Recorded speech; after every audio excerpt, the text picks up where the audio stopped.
The room didn't go quiet, and it went still, like someone had sucked the air out of it, like the party had suddenly remembered it was standing on a fault line, the kind of silence that has weight, that presses down on your chest and whispers, "She's not supposed to be here." I stood in the doorway, one foot on the marble tile, the other still catching the last bit of gravel from the garden path. The first thing that broke wasn't the silence, it was the illusion. You could see it, the way every smile on that patio faltered half a second too late, like their faces were trying to remember how to rearrange themselves into concern, surprise, something softer than guilt. The music didn't stop immediately, but it shifted. The violinist faltered, her bow skipping once over a string like she'd forgotten which key they were in. A waiter stepped back too fast and nearly bumped into a table. Fairy lights twitched overhead, wind catching the corner of a linen cloth. It was like the world itself had flinched. And me? I stood in the doorway and let them take me in, inch by inch. Hair longer, shoulders straighter, face unreadable. A ghost with good posture. The kind of ghost you don't whisper about. The kind you beg not to speak. My heels clicked once against the floor. It was enough. My mother stopped mid-laugh. The champagne flute in her hand tilted just slightly, the bubbles inside clinging to the glass as if afraid to fall. Her smile froze, lips parted in some joke she no longer remembered how to finish. Across the room, my brother's jaw dropped open. He didn't move. He didn't blink. His fiancée touched his arm and whispered something, but he didn't hear her. He was too busy staring at me like I was the ghost of Christmas past, present, and every lie in between. My Aunt Linda reached for her wine glass, missed, and ended up grabbing a decorative candle instead. Uncle Drew lowered his camera without snapping a single photo. For a man who documented every birthday, graduation, and potato salad, that said enough. One of my younger cousins ducked behind their mother's leg, whispering, "Who is that?" And still no one moved. Not toward me, not even away. They didn't know how to react to something they'd already decided was gone. Like if they stayed still enough, I might blur back into the background, into rumor, and to the version of me they had rewritten so carefully. But I didn't fade. I just stood there and watched them squirm. Good. Let them stare. Let them wonder if I was real. Let them feel even a fraction of what I'd felt every day. They let the world believe I had disappeared. Aunt June was the first to move. Her eyes widened, not in fear, not in horror, but in something quieter. Recognition. Because she had always known. Always. The clink of forks, the swell of music, the shallow cocktail chatter, all of it died as I took one step forward. Just one. It was enough to shatter the illusion. A guest dropped their drink. Somewhere a baby started crying. People shifted, as if unsure whether to move toward me or back away. I didn't say anything. Not yet. My name didn't need to be spoken, not when my face had already been scrubbed from their memory like a mistake they hoped would stay gone. I scanned the room slowly. I wanted them to feel it.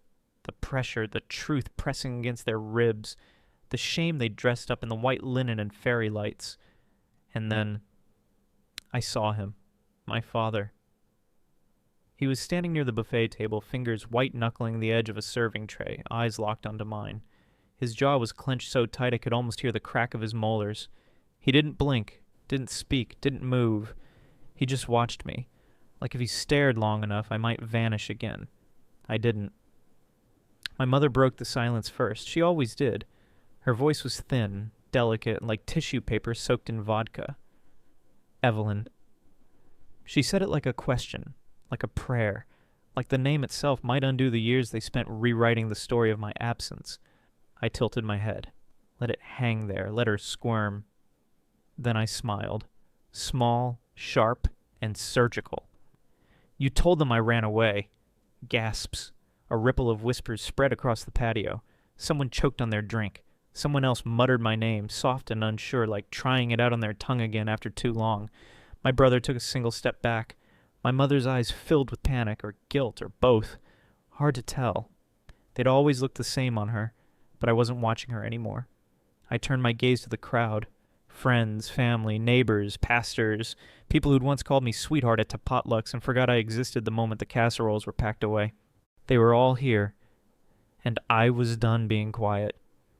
"You told everyone I left that I was unstable, emotional, embarrassing." I let the words settle, let the silence get heavy again. Then I straightened my spine and said it clearly, voice steady, hands still, no theatrics. But that's not what happened. I paused, then softly, almost gently, "My name is Evelyn Carter." And I remember everything. Before the silence, before the hospital, before the name Evelyn Carter disappeared from every room in our house, there was a lemon cleaner and control. Every Sunday, the kitchen gleamed like it was auditioning for a magazine spread. My mother would scrub the counters 3 times, always 3. She didn't just clean. She performed the cleaning, first with bleach, then with lemon spray, then a final pass with her presentation cloth, a rag no one else was allowed to touch. If you stepped into the kitchen before she was done, you got the look. If you leaned on the counter afterward, you got the speech. "This isn't a barn, Evelyn. I don't clean so you can ruin it." And if you breathed too hard, left a crumb, or, God forbid, spoke while she was lining up the salt shakers, she'd go silent. That kind of silence you don't interrupt. I used to wonder who she was preparing for. No one ever came over. We never had guests, but still, week after week, she acted like the queen was on her way. First with bleach, then with lemon spray, and finally with a microfiber cloth no one else was allowed to use. She muttered while she worked, not to anyone in particular, just to the air. "Presentation is everything." That was her religion. It didn't matter that no guests ever came. It didn't matter that we ate the same toast and overcooked eggs at the same table every week. What mattered was that it looked right. She called it tradition. I called it performance. And I was always the stain on her stage. If I breathed too loud, if I left my shoes near the door, if I forgot to wipe down the table before school, her voice would slice through the room like a switchblade. "You're so ungrateful, Evelyn. Do you ever stop to think about how hard I work?" I did. I thought about it every day. And then I wondered if she ever thought about how hard I worked just to exist in a space where I was always too much or not enough. Dad sat behind the newspaper. Always. I don't know if he ever read it. I think it just gave him something to hide behind. There were mornings I would deliberately knock over a spoon just to see if he'd flinch. He didn't. When Mom's voice rose to a sharp edge, when plates clattered harder than they should have, when I'd sit down just a little too loud, he'd just turn the page, never angry, never curious, just elsewhere. I once asked him if he even liked breakfast. He blinked at me like I'd broken a rule, then went back to his coffee. That was the moment I realized I could be on fire in front of him, and he'd probably just adjust his chair to avoid the smoke. A shield, a propriedad, an excuse not to pick sides. He rarely spoke during those Sunday mornings, and when he did, it was only to clear his throat or say, "Listen to your mother." He didn't need to yell to make his presence felt. His silence did all the talking. Then there was Ryan, my older brother, the golden boy, quarterback, honor roll, school mascot practically. He was everything my parents wanted in a child, everything I wasn't. When he crashed Dad's car into a mailbox, Mom made cupcakes, said it was a growing moment. When I came home 10 minutes late from work, I was told I had no discipline, that I was reckless, that I was embarrassing the family. Ryan drank at parties, snuck girls into the basement, and skipped curfew weekly. But somehow, I was the danger. I was the liability. He was just a boy being a boy.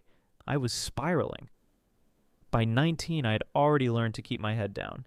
I was in community college full-time and working at a 24-hour diner off Route 12. My shifts ended at 2 a.m., sometimes later if someone called in sick. I paid for my own textbooks, bought my own bus pass, covered my phone bill with tip money and split shift overtime. I didn't party. I didn't date. I didn't do anything that might fit their narrative of me as reckless. But none of it mattered. In their eyes, I was still one late night away from collapse. My mother watched me come home exhausted and didn't see strength. She saw failure waiting to happen. My father saw nothing. And Ryan? He'd smirk when I had to dig through couch cushions for coins. Said I should just relax a little, like he hadn't had his college paid for in full. It was like they were allergic to the idea of me succeeding without them. I'd come home with grease in my hair, feet swollen, uniform stained with ketchup and cheap coffee, and still I got scolded for waking up the dog, for forgetting to lock the back door, for leaving my shoes near the mat and tracking dirt onto her floor. Mom said it one night, not even looking up from her phone. "You're not going to throw your life away waiting tables, Evelyn. I won't let you." But I wasn't throwing anything away. I was clinging to it, holding on with both hands because no one else would hold anything for me. That night, it started with burnt toast, Not mine, Ryan's. He put the bread in and forgot it. The kitchen filled with smoke. Mom snapped at me first because I was standing closest, then at Ryan, but it was softer, almost apologetic. He rolled his eyes and left to grab his gym bag.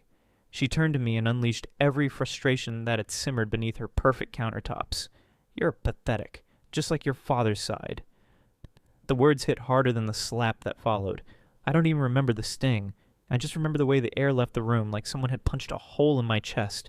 I didn't cry. I didn't scream.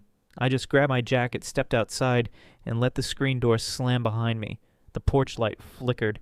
The cold wrapped around me like a second skin. I didn't plan to leave forever. I just needed air. 5 minutes. A few blocks. Just to breathe. Just to feel something other than shame. But that's the thing about last times. You never know they're last until they're gone. She didn't know that would be the last time she saw me for almost a year. Neither did I. It started with burnt toast. Not mine. Ryan's. He was home for the weekend, too lazy to watch the toaster, too entitled to care.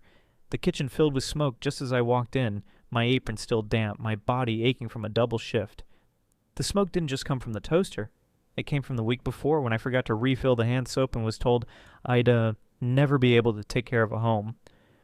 From the month before that, when I missed dinner because my shift was extended, and Mom said I was choosing strangers over family. From every little moment where trying wasn't enough, because the only version of me they wanted was the silent, smiling kind that didn't exist. And now, with the toaster still ticking down and the kitchen full of the sharp smell of char, she looked at me like I had personally set fire to her life. What did you do now? I coughed once, reached to open a window. My mother turned from the stove and zeroed in, not on him, but me. What did you do? Her voice cut like ice. Accusation, not curiosity. Ryan was halfway up the stairs already. I didn't answer. She stepped forward, wiping her hands on a dish towel like she was preparing for battle. You come home late, you stink like grease, and now you're setting the house on fire? I opened my mouth, closed it. The smell of lemon cleaner clung to everything. I worked a 14-hour shift, I said finally, barely above a whisper. She laughed, bitter and small. You're not going to throw your life away like some waitress. Too late, I said. I didn't mean to say it. It just came out quiet and sharp. Then came the slap. It wasn't hard, but it was final. Her ring caught my cheekbone. I didn't flinch. I didn't cry. She waited, expecting me to apologize, to beg, to stay small. I didn't. I grabbed my jacket from the back of the chair, pulled the door open, and stepped into the night. The porch light flickered behind me, like even the house wasn't sure whether to let me go. I didn't have a plan. I wasn't running away, just walking, just breathing. A few blocks, a bit of cold air, that was all. The street was quiet, the kind of quiet that rings in your ears. No cars, no dogs barking, just the buzz of the overhead wires and the pulse in my own throat. I passed the old gas station, boarded up since I was 10. My breath made clouds in the dark. You're pathetic, just like your father's side. Her voice still echoed in my ears. I walked faster.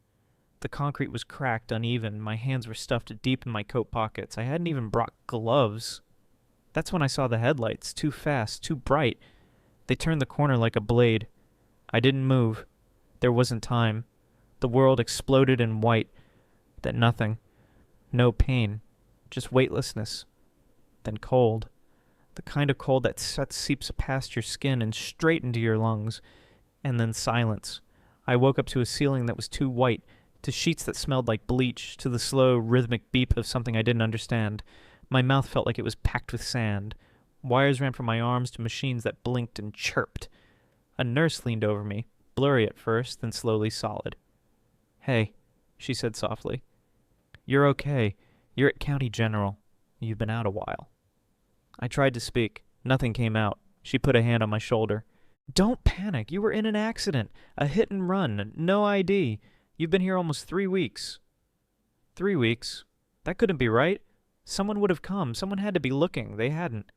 A nurse showed me a copy of the newspaper ad. Unidentified young woman found unconscious on Route 12. Please contact County General. No one called. Not one visitor. Not one voice I recognized. And me? I couldn't even remember who I was. I watched the door every morning. I kept count of the nurses who walked past my room. At first I thought maybe they were just slow to find me. that maybe my phone was broken, that maybe my mother didn't see the paper. But it wasn't the kind of forgetfulness that comes from the confusion. It was the kind that comes from decision. My chart sat on the tray at the end of my bed. Jane Doe, female, early 20s, no visitors, no inquiries. I kept waiting for the story to shift, for someone to say, "Oh, we finally heard from your family."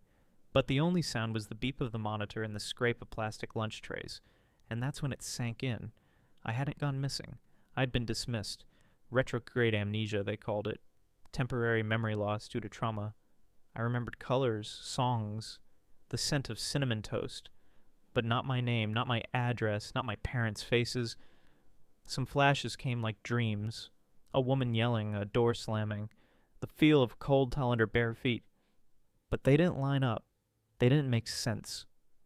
They moved me to a long-term care facility to downtown, the kind that smelled like antiseptic and half-hope. I relearned how to eat without shaking, how to speak in full sentences, how to walk in a straight line. The nurses were kind, but they looked at me like I was a story already halfway over. Jane Doe. That's what the chart said. Not Evelyn, not anything close. Just a question mark with a heartbeat. I stared at my reflection every morning and tried to find pieces. A mouth that trembled. Eyes that didn't blink fast enough. A voice that sounded like it belonged to someone else. But the question that haunted me louder than any of that was always the same. Why hasn't anyone come? And then came the night I stopped asking. Because deep down, I already knew. No one was coming. Not because they didn't know, but because they didn't want to. It started with a song. Fleetwood Mac. Landslide. Playing softly from the little wall-mounted TV in the corner of my room, one speaker crackling slightly, like it didn't want to hold the weight of the melody. The lyrics brushed against something buried deep in my chest. I didn't know the singer. I didn't remember the album. But I remembered something. Cinnamon. The smell of cinnamon toast, sharp and slightly burnt, the kind that clung to your clothes when someone scorched the bread and slammed the plate down too hard. A woman's hand, rings clinking against ceramic. Her voice, sharp, brittle, rising like smoke. Then came the door slam, the cold, the sidewalk, the wind, a flash of white light. My body jerked so hard the heart monitors squealed. A nurse rushed in, eyes wide, asking if I was in pain. "I remembered something," I said, my voice barely above a whisper. My fingers curled into fists before I even realized it. My chest tightened, my jaw locked. It wasn't fear. It wasn't pain. It was something deeper, like my body had known the truth long before my mind dared to admit it. I could feel it now. The way the wind had sliced across my face, the screech of tires, the flash of red. Not a movie scene, not a dream, a memory. The nurse tried to get me to lie back, but I couldn't. I needed to hold on to it before it slipped again. "The car," I said, breath shaky. "I saw the driver. He wasn't a stranger." That night I couldn't sleep. I lay awake, eyes fixed on the ceiling, letting the pieces rattle inside my head. My mother's voice, her ring, the porch light, gravel under boots, someone yelling, a red hoodie with a stitched letter, Au revoir. The smell of beer, headlights, a mouth moving behind a windshield, familiar eyes. I remembered the party, Ryan's laugh, a red Solo cup in his hand, the way Mom had said, "Let him take the car, it's just down the street." I remembered my feet leaving the ground, the moment of weightlessness, the impact, the blackness. The car wasn't unfamiliar. It was Dad's. Black sedan. The bumper dented slightly on the right side. Ryan had hit a mailbox the year before. I saw it. The same way I saw the R stitched on his hoodie, crimson against the gray fabric. The varsity logo from school. I saw the way his mouth opened behind the windshield like he was shouting my name. Too late, too loud, too drunk. The smell hit me too. Cheap beer and gasoline. And his eyes. Wide, terrified, sober in the worst possible moment. It wasn't a stranger. It was my brother. And he didn't stop. And then, my father's voice. "Don't say a word about that night, Ryan. She shouldn't have been out there to begin with."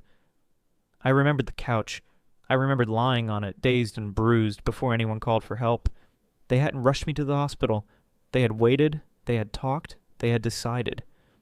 For days I tried to tell myself I was wrong, that my brain was blending fiction and memory, that trauma had scrambled the timeline. But it didn't feel imagined. It felt specific. I told myself I was just projecting. that maybe I'd watched too many crime shows, that no real family could do what mine had done. I even asked the nurse once if memory could play tricks. She said yes, that sometimes trauma can manufacture details to fill in blanks. But mine weren't blanks. They were specifics. The dent in the bumper, the smell of his hoodie, the exact phrase Dad had used. And when I thought about it, really thought about it, what was more likely? That I invented a memory in perfect detail? Or that my family had made a decision to protect the golden boy and erase the one who never fit? The embroidery on Ryan's hoodie, the way Mom's heels clicked against tile, the exact way Dad said that night.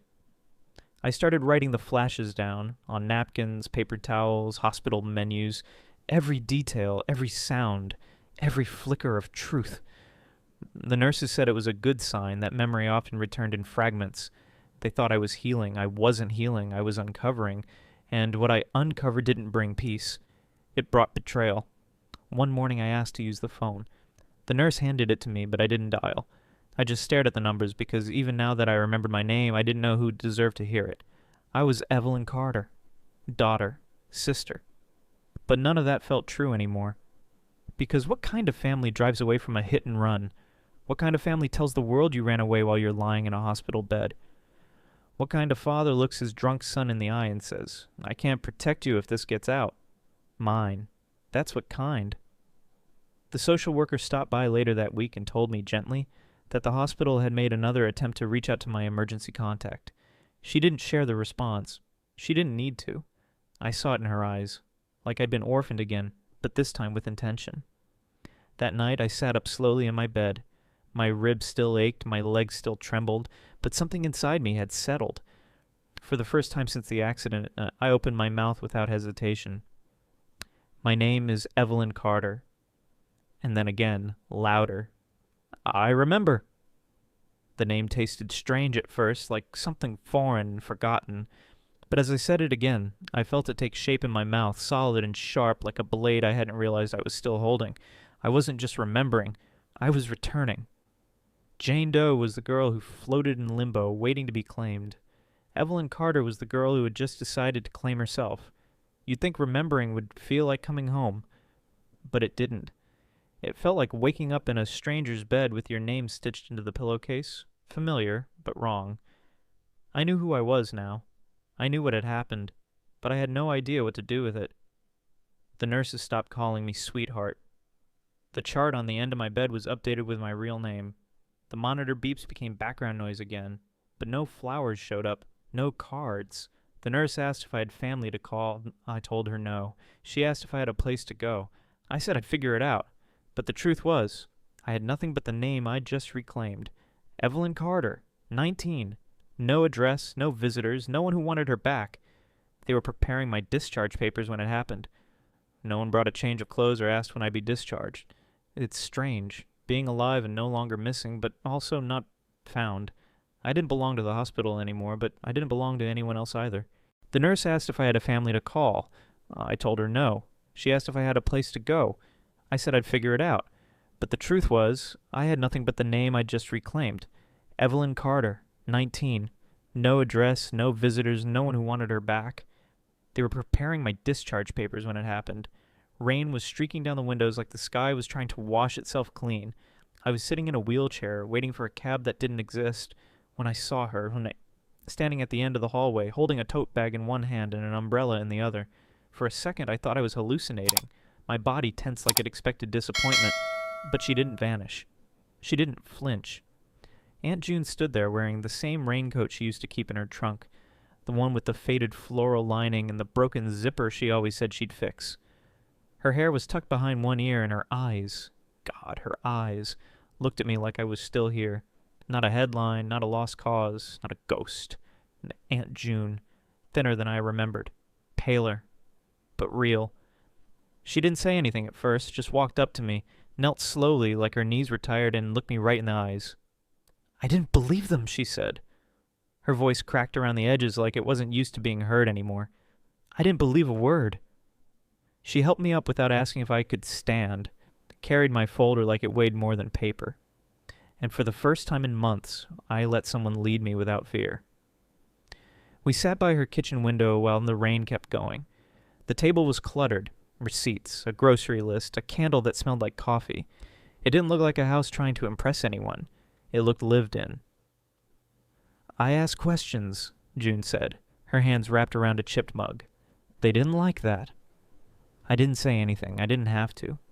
They told everyone you had a breakdown, said you stormed out barefoot, screaming, that you refused help, refused medication, that they tried. She looked at me again. That was the word they used. Tried. My breath caught. They held a vigil, Evelyn, she said. At the church. Your mother cried. Ryan gave a speech. She shook her head, furious and broken all at once. He said, Wherever you are, we hope you find peace. I didn't cry. I thought I would, but I didn't. They made it sound like you died of shame, June whispered, like you were too broken to stay. I looked down at the table, ran my finger over a dent in the wood. I didn't die, I said. They just buried me alive. I didn't cry. I wanted to. God knows I had before, curled up in a hospital bed, screaming into my own pillow. But not now. Now, I just felt... Still, I asked if I could stay. Not forever. Not even for long. Just until I figured out who I was supposed to be, now that I had my name back. June didn't hesitate. She handed me a spare key and pointed to the pull-out couch. That night I slept for the first time without wires in my skin, or strangers watching me breathe. In the morning she handed me a notebook and said, Write it down before they rewrite it again. I wrote, every day, page after page of what I remembered, what I felt, what I'd seen and heard and refused to forget. My handwriting was shaky at first, then sharper, like my voice was coming back through the pen. June didn't hover. She made soup, she left post-it notes on the fridge, she bought me socks with tiny suns on them, and she never once asked me to forgive them. 3 days later, she brought in a stack of photos, family albums, school pictures, birthday cards. She slid them across the table, not as a gift, but as evidence. They said you hated us, she said, but you were in every frame. I saw myself, 10 years old, grinning, 15 holding a second-place science fair trophy, 18 wearing a paper hat at my diner job, standing next to a cake I had bought for myself, like grief had burned itself out, and all that remained was clarity. June reached for a napkin and wiped her eyes, trying not to let the tears show. I'm sorry, she whispered. I'm so sorry. I looked up. They didn't break me, I said. They buried me. There's a difference. I saw myself, and realized they'd stopped seeing me long before I disappeared. That evening, June asked, Do you know what you want to do? I didn't answer at first, but I knew. I didn't want revenge. I didn't want pity. I wanted truth. I wanted them to look me in the face and say it. Say they knew. Say they lied. Say they chose the son who drank and drove over the daughter who walked too quietly through the world. I said slowly, I want to see their faces. June didn't flinch. She nodded once and took a sip of tea. They thought you'd never come back, she said. I looked out the window, at the street I hadn't walked in nearly a year. I'm going to make sure they never forget I did. The music was soft. Something acoustic, expensive sounding. Champagne flutes clinked. Laughter floated through the air like perfume. Someone was arranging fairy lights around a trellis when I stepped through the gate. The whole backyard looked like a Pinterest board. String lights draped from tree to tree. A dessert table gleamed with monogrammed cupcakes and imported chocolate.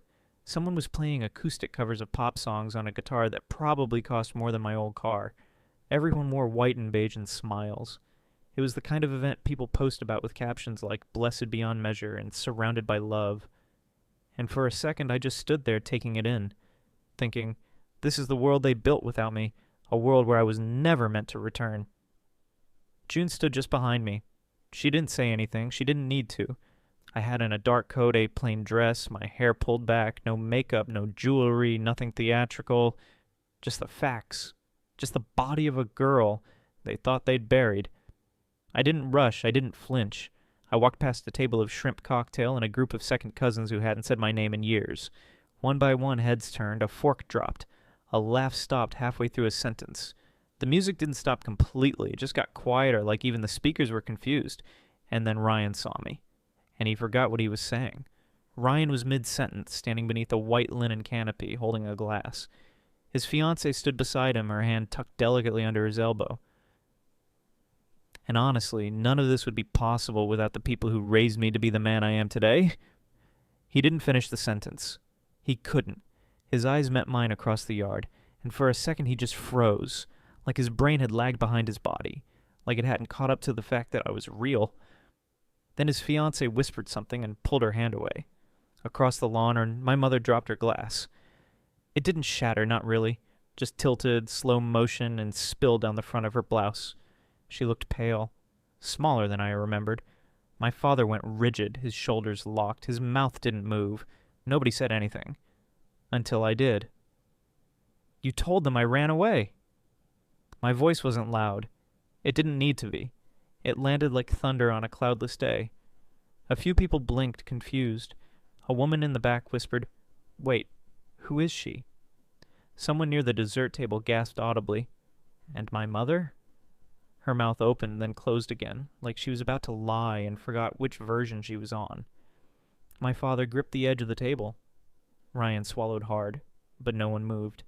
It cut through the music like a blade. I took one step forward, then another. The crowd began to part like a slow-moving sea. People glanced at each other, whispered, tried to remember my name if they ever knew it to begin with. I was 19, I said. I worked nights, I went to school, I came home late. And one night, you didn't like the way I talked back. I looked at my mother. You slapped me, I said. She opened her mouth, but no sound came out. I walked out, just to breathe, just to think, and Ryan... I turned to him. You hit me with Dad's car. The silence that followed wasn't confusion. It was recognition. Ryan took a step back. You don't know what you're talking about, he said. His voice cracked just enough to make people look closer. You were upset. You ran off. We didn't know... I reached into my coat pocket, pulled out my phone, tapped play. Evelyn, stop, Ryan said, stepping forward. You don't have to do this here. But it was too late. The audio crackled to life. My father's voice filled the patio, slurred, low, deadly. She's gone. You need to keep your mouth shut. You were drinking, and I can't protect you if this gets out. The silence afterward wasn't quiet. It was shocked. Chairs creaked. A glass clinked on concrete. Someone muttered, "Oh my God." My mother covered her mouth. Ryan froze, eyes wide, face strained. His fiancée took a full step back, like he'd just confessed in front of the altar. And my father? He sat down, not because anyone asked him to, because his legs gave out. The sound quality wasn't perfect, but it didn't have to be. My father's voice came through the speaker, rough and slurred. She's gone. You need to keep your mouth shut. You were drinking, and I can't protect you if this gets out. Gasps. One woman dropped her napkin. Another reached for her husband's arm. Someone whispered, "What did he just say?" My mother looked like she might faint. Ryan's fiancée backed away from him so fast her heel twisted in the grass. My father still hadn't moved. I stepped closer. You lied, I said. To everyone, to the neighbors, to the church, to your coworkers. I turned slightly, letting my voice reach the entire patio. They held a vigil for me, said I was unstable, said I left in shame. Meanwhile, I was in a hospital bed, unconscious, listed as a Jane Doe. I looked at Ryan. You posted a photo of us and said, "Miss you, sis." Then back to my mother. You cried in church. You made it a show. No one spoke. No one moved.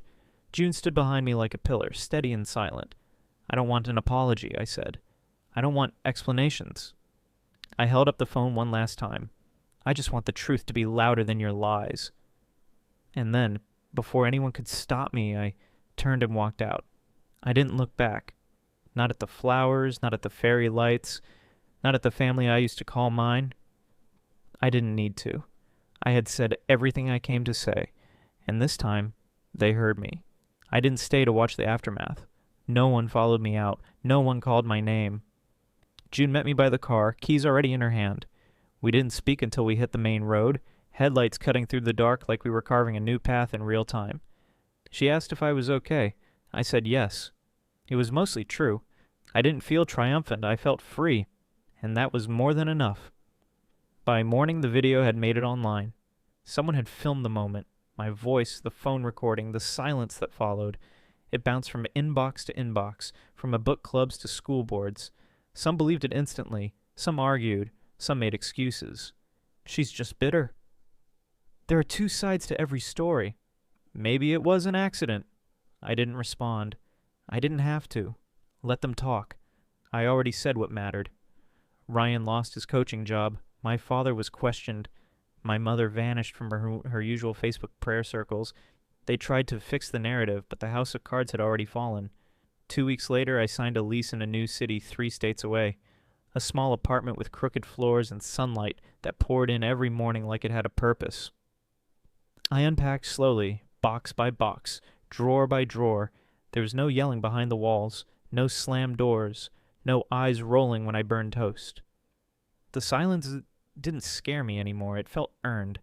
I got a job at a secondhand bookstore. Some days I worked the register. Some days I stocked shelves.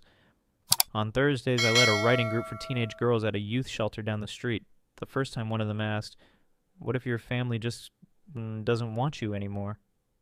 I didn't flinch. I said, "Then you build a new one, on your own terms." My coworkers didn't ask about my past. They asked about my favorite kind of tea, whether I liked cats or dogs, what books made me cry. They didn't tiptoe around me like I might break. They didn't pretend to understand either. And somehow that made it easier. A barista down the block started leaving me a cookie with my coffee every Friday. I think she noticed I never ordered cinnamon. One day, a customer handed me a folded note with his receipt. "You seem strong." I didn't know how to react, so I smiled. And for once, it didn't feel like work. June sends me postcards every month, nothing fancy. Farmers market photos, quotes torn from magazines, a recipe for lemon bars she insists I'll love. She never writes much, just enough. On my fridge they make a little collage now, a timeline of small quiet affirmations. I don't need them. But I keep them anyway, because even when the fire's out, it's good to remember who stood in the smoke beside you. One day I opened a blank document, titled it, "For the Girls They Tried to Erase." I didn't write it like a memoir. I didn't make it poetic. I just made it true. I told them about the slap, the night walk, the headlights, the voice. I told them how silence was not the same thing as peace, that remembering hurts, but forgetting is what nearly killed me. I posted it anonymously. No photo, no name, just words, and somehow that was enough. A week later, there were a dozen comments. I thought I was the only one. This made me cry in the best way. Thank you. I didn't reply. I just opened another blank page. There's a photo on my bookshelf. The original had me at 12. Ryan beside me. Mom with her fake smile. Dad looking like he wished he was somewhere else. I burned the edges just enough to blacken their outlines. Left only me, not to erase them, but to remind myself I survived them. Right next to it is a newer photo. Me in June, standing in front of the bookstore holding 2 iced coffees and wearing rain jackets 3 sizes too big. I wrote one thing on the back. We begin again. The last time someone from my old town emailed me, it was a classmate. Just 3 words. Is it true? I didn't answer. Because this version of me, she doesn't live in their questions anymore. Some nights I still wake up gasping. Sometimes I hear tires screech in my dreams. Sometimes I hear my father's voice whispering, she shouldn't have been out there. But those dreams don't own me. I sit up, breathe, make tea, open a new page, write. Freedom isn't perfect. It's not always loud, not always clean, but it's mine now. And it doesn't ask for permission. It doesn't wait for an apology. It doesn't knock. It just walks forward and never looks back.